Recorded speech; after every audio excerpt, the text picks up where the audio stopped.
Okay, 10.2 is asking us to look at labor rate variances, okay, and labor variances. So, I've taken the time to fill in the numbers that the book has given us. All the information in red is given to us in the problem and exercise 10.2. So, we prepared 6,000 meals. Each meal should have taken 2/10 of an hour, as indicated. So, we should have spent 1,200 hours, and we should have spent $9.50 per hour. That's $11,400. That's what we should have spent.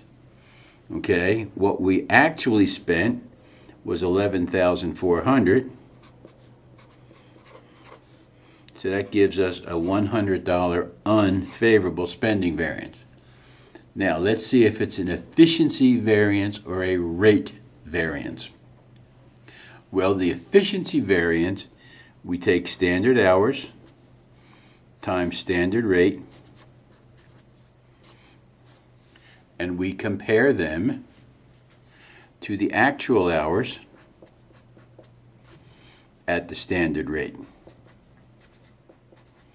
Okay, so standard hours at standard rate would have been 11,400.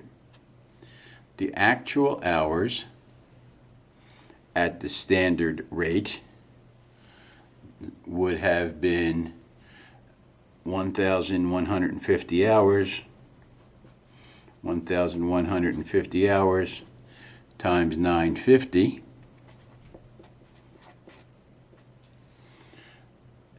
That gives us it's 10,925.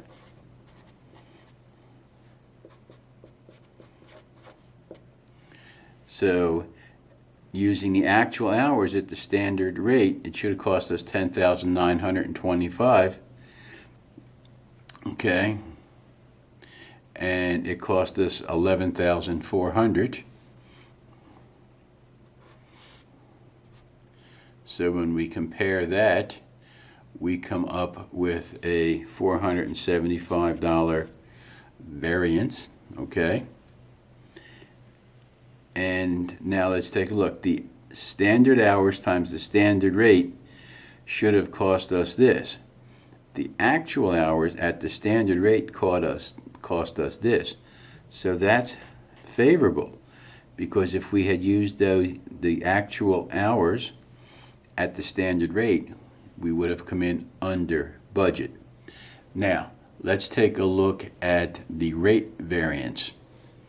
And the rate variance, we're still going to use this piece here.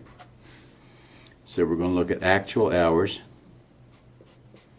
times standard rate, which is still $10,925. And we're going to compare that to the actual hours at the actual rate.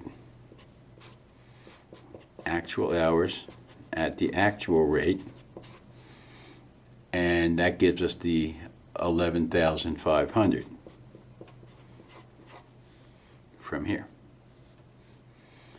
When we compare those, that gives us a $575 unfavorable variance. So we have an unfavorable rate variance,